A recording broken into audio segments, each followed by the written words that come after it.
Hi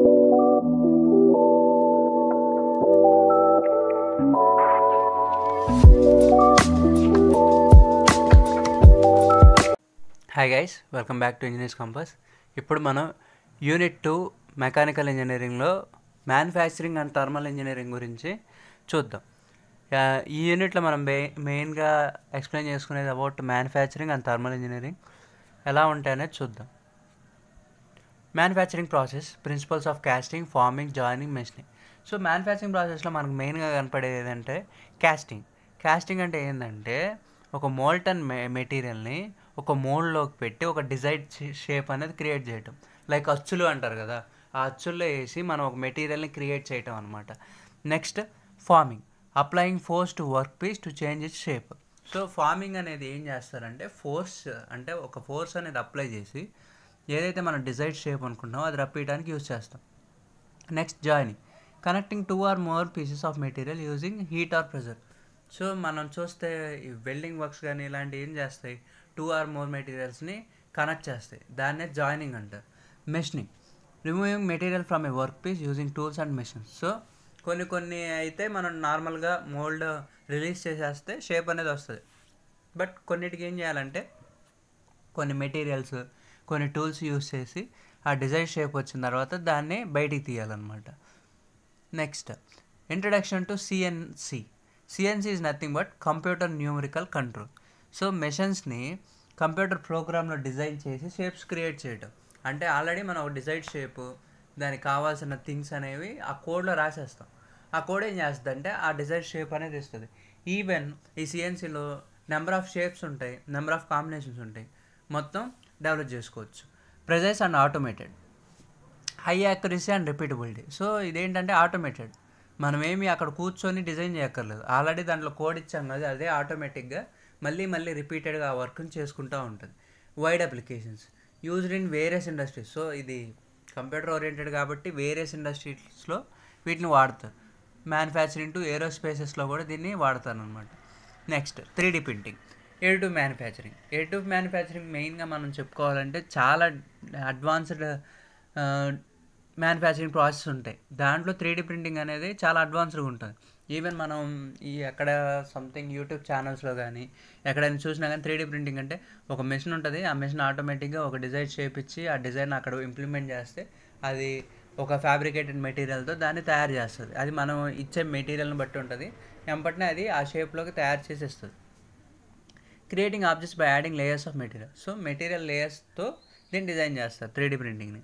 prototyping and production. So ఎక్కువగా prototypes అనేవి ఎందుకు చేస్తారంటే ఒక ఏదైతే పెద్దగా మనం చేయాలనుకున్నామో దాన్ని ఫస్ట్ సిమిలర్గా ఒక చిన్న క్వాంటిటీలో చేసి చూపిస్తాం. ఎందుకంటే మనం ఫస్టే ఇన్వెస్ట్మెంట్ పెట్టి చేసేసి అది ఫెయిల్ అయిందనుకోండి మనకు ప్రాబ్లమ్స్ వస్తాయి. అందుకని మనం ఫస్ట్ ప్రోటోటైప్స్ చూసిన తర్వాత ప్రొడక్షన్ అనేది స్టార్ట్ చేస్తాం.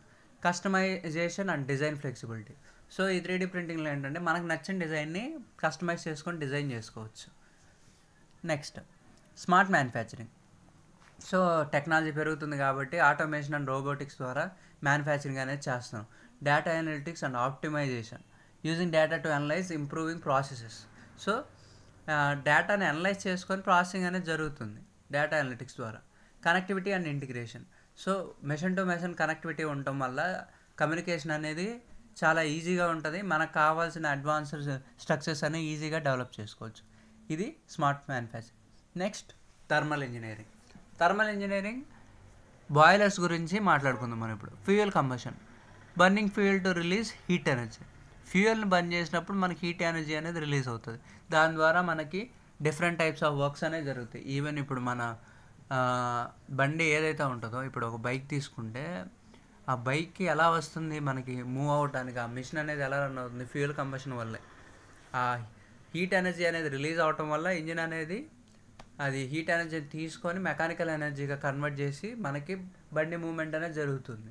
Next heat transfer, transferring heat from the combustion chamber to water. So combustion chamber నుండి వాటర్లోకి హీట్ని ట్రాన్స్ఫర్ చేయటం అనమాట. సో ఒక ప్లేస్ నుండి ఇంకో ప్లేస్కి హీట్ని ట్రాన్స్ఫర్ చేయటం. Steam generation, heating water to it's boiling point, production steam. So ఈ స్టీమ్ జనరేషన్ ద్వారానే మనకి ఇప్పుడు ఈ స్టీమ్ ఇంజన్స్ కానీ ఇవన్నీ డిజైన్ అయినాయి అనమాట. ఏంటంటే బాయిలింగ్ పాయింట్ ద్వారా మనకు ఆ ప్రెజర్ అనేది వస్తుంది. ఆ ప్రెజర్ ద్వారా మనం మెకానికల్ ఎనర్జీ అనేది క్రియేట్ చేయొచ్చు అనమాట. Next Otto cycle and diesel cycle. Otto cycle యొక్క డయాగ్రామ్ ఎక్కడ ఉంది, మీరు దీన్ని ఐడెంటిఫై చేసి చేయొచ్చు. అండ్ ఆల్సో డీజిల్ సైకిల్ యొక్క డయాగ్రామ్ కూడా ఉంది. ఓటో సైకిల్ అనేది గ్యాసోలిన్ ఇంజిన్స్తో స్పార్క్ ఇగ్నైజేషన్తో స్టార్ట్ అవుతాయి ఓటో సైకిల్. డీజిల్ సైకిల్ వచ్చేసరికి diesel engines with compression ignition. So diesel ఇంజిన్స్లో కంప్రెషన్ ఇగ్నిషన్ అనేది జరుగుతుంది. Refrigeration and air conditioning cycles. So refrigerant cycle ఎలా ఉంటుంది, ఇప్పుడు రిఫ్రిజిరేషన్లో కూడా మనం ఈ థర్మల్ ఎనర్జీ అనేది యూస్ చేసి మనం ఆ కూలింగ్ ప్రాసెస్ అనేది జరుగుతుంది. Compressor increases pressure and temperature. Pressure టెంపరేచర్ని కూడా కంప్రెస్ చేసుకుంటూ మనకు కావాల్సినంత చేయడం. Next condenser rejects heat to the surroundings. Condenser ఏం చేస్తుందంటే హీట్ అనేది జనరేట్ చేయకుండా ఆపుతుంది. Expansion valve. So reduces pressure and temperature. ఈ వాల్వ్ ఏం చేస్తుందంటే expansion valve pressure and temperature తగ్గిస్తుంది. Evaporator absorbs heat from the cool space. Heat ఎక్కడైతే కోల్డ్ స్పేస్లో ఉంటుందో దాన్ని అబ్జర్వ్ చేసుకుంటుంది అనమాట. Next internal combustion engines 2 stroke and 4 stroke. దీన్ని మీరు గూగుల్లో సెర్చ్ చేసి డయాగ్రామ్ చూడండి. 2 స్ట్రోక్ ఇంజిన్ ఎలా ఉంటుంది, 4 స్ట్రోక్ ఇంజిన్ ఎలా ఉంటుంది. ఇక్కడ నేను బ్రీఫ్ ఎక్స్ప్లెనేషన్ ఇస్తున్నాను, ఎందుకంటే మీకు ఓవర్వ్యూ అర్థమైపోతే దాని గురించి మీరు స్టడీ చేసి ఆ డయాగ్రామ్ చేస్తే అయిపోద్ది.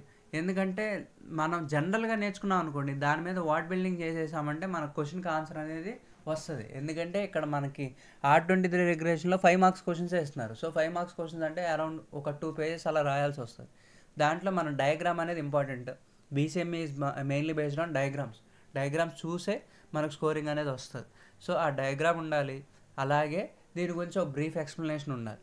అందుకని నేను ఓవర్వ్యూకి చెప్తున్నాను. మీరు దాన్ని ఈవెన్ మనకి సో మెనీ సోర్సెస్ ఉన్నాయి కాబట్టి ఈ ఫుల్ డెరివేషన్స్ ఈవెన్ మీ మెటీరియల్స్లో కానీ అక్కడ కూడా అవైలబుల్ ఉంటాయి, అవి చూడండి అనమాట. 2 stroke engine simpler design completes the power cycle in 2 strokes.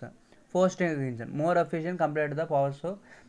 ఈ 2 స్ట్రోక్ ఇంజన్ ఏంటంటే సింపుల్ డిజైన్ ఉంటుంది, పవర్ సైకిల్స్ 2 స్ట్రోక్స్ మీద నడుస్తుంది. 4 స్ట్రోక్ ఇంజన్ వచ్చేసరికి కంపేర్డ్ టు 2 స్ట్రోక్ ఎఫిషియెంట్గా ఉంటుంది, పవర్ సైకిల్ ఎక్కువ ఉంటుంది, ఎనర్జీ రిసోర్సెస్ కూడా ఎక్కువ ఉంటుంది.